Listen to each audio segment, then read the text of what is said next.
professor. Agora, o que eu acho que, e eu gostaria de ouvir a opinião dos dois, é esse momento em que atravessamos e estamos amadurecendo e encontrando novas formas de encarar a vida de forma, às vezes, até forçada, né? Num encurtamento de tempo, a gente teve um salto muito grande é, no entendimento que a educação pode acontecer de maneira mais simples, mais próxima, mais verdadeira e com uma riqueza de recursos que está à distância de um clique, né? Eu queria ouvir, depois eu ouço você, Pedro, do professor primeiro, o que você acha? Qual é o seu ponto de vista, professor, sobre a evolução que esse formato pandêmico provocou na maneira de se educar? O senhor acredita que o método tradicional de educação ele foi enfraquecido e ele precisa necessariamente ser enfraquecido diante de tudo que a gente tem, as possibilidades de inovação tecnológica e a riqueza de conhecimento à distância de um clique?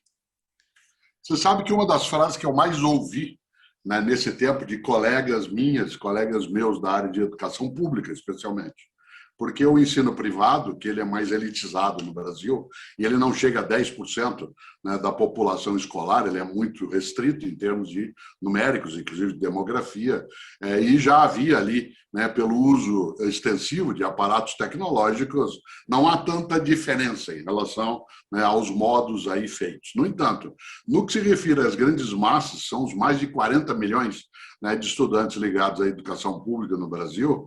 Eu ouvi professoras e professores, colegas meus, eu nunca fui professor de escola pública, sempre ensinei em universidade, mas como eu fui secretário de educação na cidade de São Paulo, eu tenho um contato com muita gente também, né, da área de educação pública. E a frase talvez mais interessante que eu tenho ouvido é assim, professor falando comigo, né? Uma colega ou um colega, professor, vou contar uma coisa, sabe o que a gente descobriu nessa pandemia? A gente descobriu duas coisas, falaram para mim duas professoras. Primeiro, nem a gente era tão ruim assim para usar tecnologia para ensinar quando possível, e nem eles, isto é, crianças e jovens, são tão bons com tecnologia para aprender. Isto é, Perfeito. nem eles são tão bons a ponto de usar a tecnologia fora do entretenimento, da diversão, da conexão, e usá-la como uma estrutura, né, de apoio para o aprendizado, e nem nós somos tão fracos assim.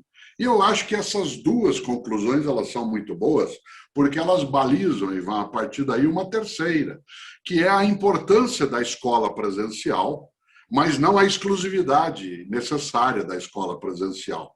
Em outras palavras, não é que o modelo remoto ele terá de ter dominância, porque ele tem uma série de desvantagens, né? Por mais que, por exemplo, o Pedro seja ligado, e é mesmo, né, ao campo da tecnologia, ainda assim, ele prefere, e acho que preferirá, né, que a Alice possa brincar com as amiguinhas no prédio, dançar, estar junto, mais do que ficar só num distanciamento de natureza tecnológico. Então, voltando à tua questão, e aí o Pedro, sem dúvida, que tem uma experiência maior do que eu agora nessa área de educação, porque eu não tenho criança pequena, né, sabe muito bem que a escola anterior ao momento pandêmico, ela tinha uma exclusividade no seu modo de ação presencial que permitiu a abertura de uma porta, né, para que também o remoto pudesse entrar, se provido da tecnologia necessária. Mas também houve uma valorização nesse tempo da docência, da atitude profissional de alguém da equipe pedagógica, da necessidade da criança estar com outras crianças, né, para o aprendizado. Por isso, nós, como eu insisto bastante, nós não sairemos nem na área de educação e nem em outra área, nós não sairemos idênticos ao que éramos, mas não sairemos inéditos. Dizendo de novo, nós não seremos, quando tudo isso tiver um controle maior, né, nós não seremos idênticos, porque não tem como passar incólume, né, por tudo isso. Mas nós não seremos inéditos, porque muito do que se terá é uma parte do que se tem. Aliás, uma parte grande das pessoas, e talvez você também o faça, diz assim, quando isso terminar, sabe o que eu faço? Eu quero abraçar as pessoas.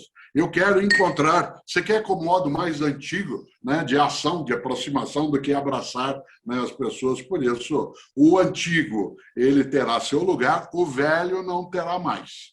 O antigo, sim. Aquilo que tem tempo e que precisa continuar. O velho, ele é descartável, mas e aí concluo, né? E o Pedro, que tem experiência, pode dizer. Eu nunca imaginei, eu já contei isso em alguns momentos, agora queria lembrar, Ivan, isso, né? Nunca imaginei que eu, da janela do apartamento, que é aqui que eu moro com o Cláudio, em São Paulo, que eu fosse, vez ou outra, ouvir de manhã uma criança gritando pela janela assim: eu quero ir para a escola. Eu quero ir para a escola, né? E não Então, poder acho ir. que isso, É, para mim, com 47 anos de docência, já é, né, assim, um afago imenso. legal. E você, Eu, Pedrão, o que você tem observado sobre esse momento de educação? eu vejo de formas assim. Eu acho que houve uma aceleração, isso todo mundo fala, né? No último ano, uma aceleração digital de todas as empresas, de todas as formas, de todas as pessoas individualmente. Todo mundo teve que aprender a estar primeiro é estar num ambiente como esse, né? Que estamos falando nós três de maneira remota, então todo mundo teve que se adaptar e aprender e atirar o melhor disso daqui, né? Desse novo momento que a gente está vivendo. Para o ensino fundamental, ou seja, quando eu vejo a Alice, ensino básico, fundamental e médio, que era na minha época, hoje em dia já tem outras formas de se chamar. Eu acredito que a escola presencial ela é fundamental. Eu acho que a convivência ela é muito importante.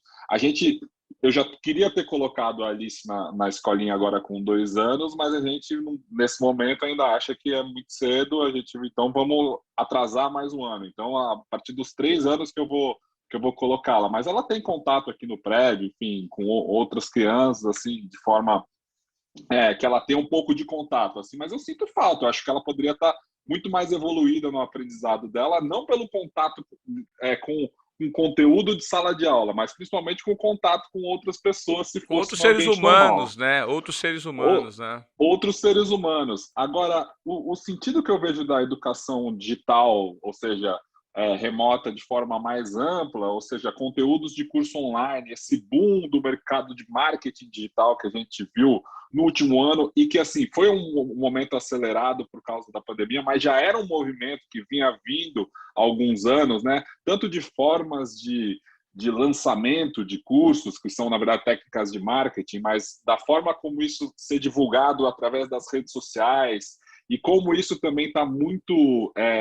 aberto de forma gratuita, esse tipo de acesso que deu realmente uma explosão no último ano, ou seja, as pessoas colocando conteúdo, colocando coisas boas e ruins online, mas eu entendo, eu sou um cara otimista, eu acho que tem muita coisa boa aí para você pesquisar e assistir de forma gratuita, ou seja, tirando toda a parte que é educacional básica, de formação, que eu acho que ainda é muito importante o contato, eu acho que educação adulta, ou seja, a educação profissional, eu acho que esse modelo está em xeque.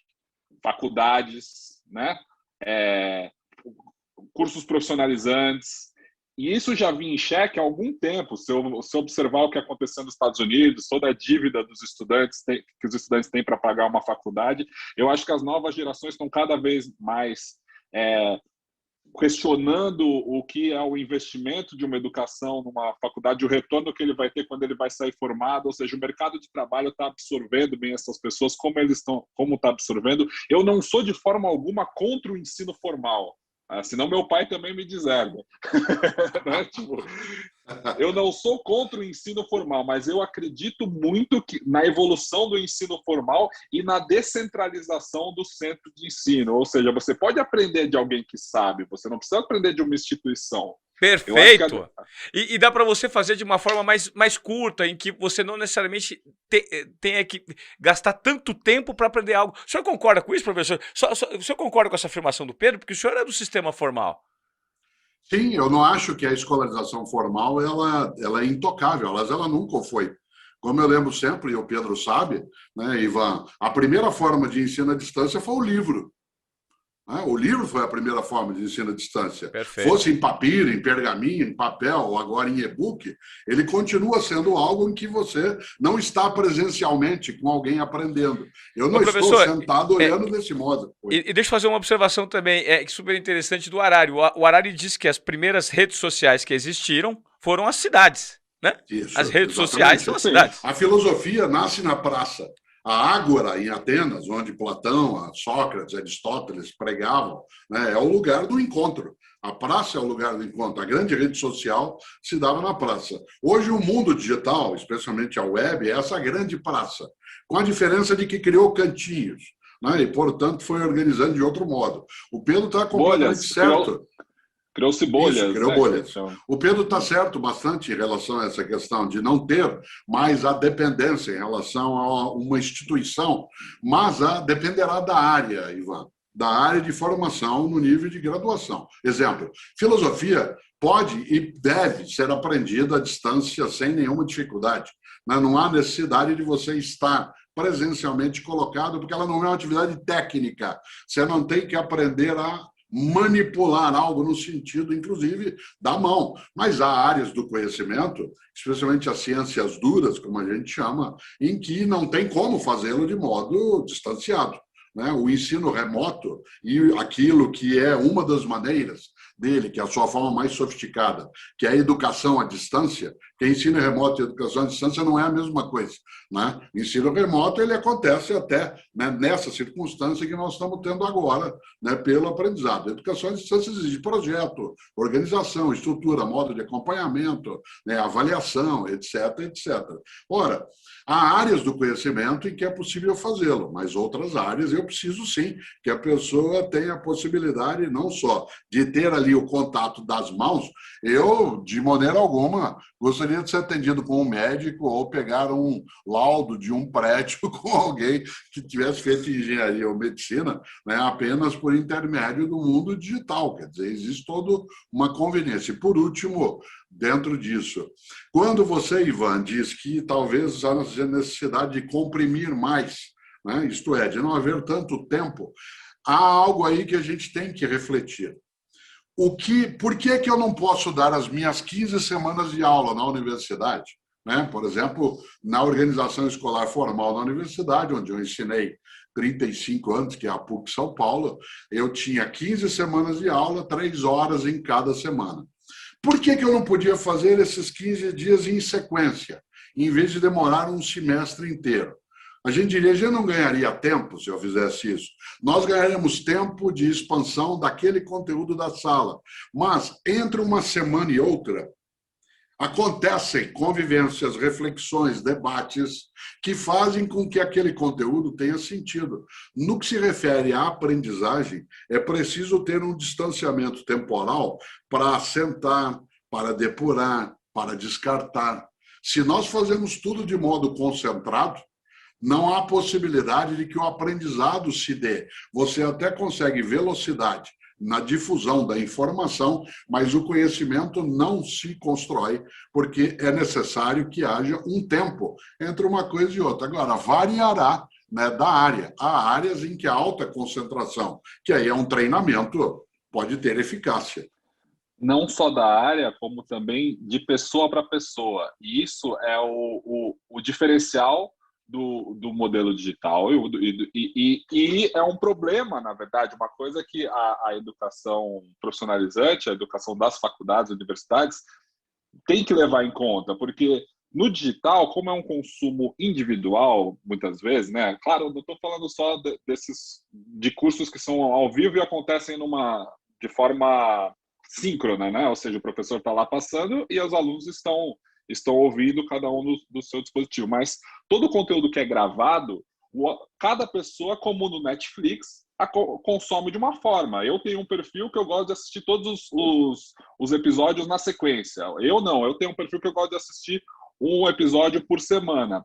Como casar esses dois públicos, essas individualidades dentro de um ensino, ou seja, formal, profissionalizante e de caso a caso, é algo que os pedagogos, os educadores vão ter que resolver nesse novo modelo, né, nessas novas universidades, nessa nova forma de pensar a educação. O que meu pai falou é muito importante porque em muitas profissões é necessário a chancela de uma instituição, ou seja, a credibilidade do assunto, e o que a gente vê muito no mercado digital é que a credibilidade é pela prova social, ou seja, pelo que você já fez. E não é só isso que dá credibilidade, né, que a gente vê no mercado. Ou seja, existem aposto que existem excelentes cursos online de pessoas que são melhores de cursos que estão em instituições com altíssima credibilidade. Exatamente. Só que, Ivan, nenhum nem outro é o certo, entendeu? Porque Perfeito. aquele conteúdo pode ser absorvido de uma forma na universidade e o mesmo conteúdo pode ser absorvido de outra forma dentro de um curso de consumo individual, que volta daquilo que eu falei. Assim. Então, são vários problemas, que são bons problemas para a gente ter, porque eu acredito que as pessoas conseguem absorver mais, aprender mais e ir mais longe a partir de tudo que a gente tem disponível hoje. Ou seja, tem muita informação e eu acho que o nível de informação que a gente está tendo hoje, na maturidade que a gente está tendo no mundo digital, nas redes sociais, a gente está conseguindo também formar muito conhecimento. Ou seja, a gente teve essa overdose de informação. Falo de novo, né? Como meu pai fala. Falo de novo. A gente tem muita informação e a gente está aumentando também o conhecimento. Então, eu acredito que a gente está chegando numa maturidade, é tudo muito novo, né? Mas a gente está tentando construir um mundo melhor a partir do que a gente tem.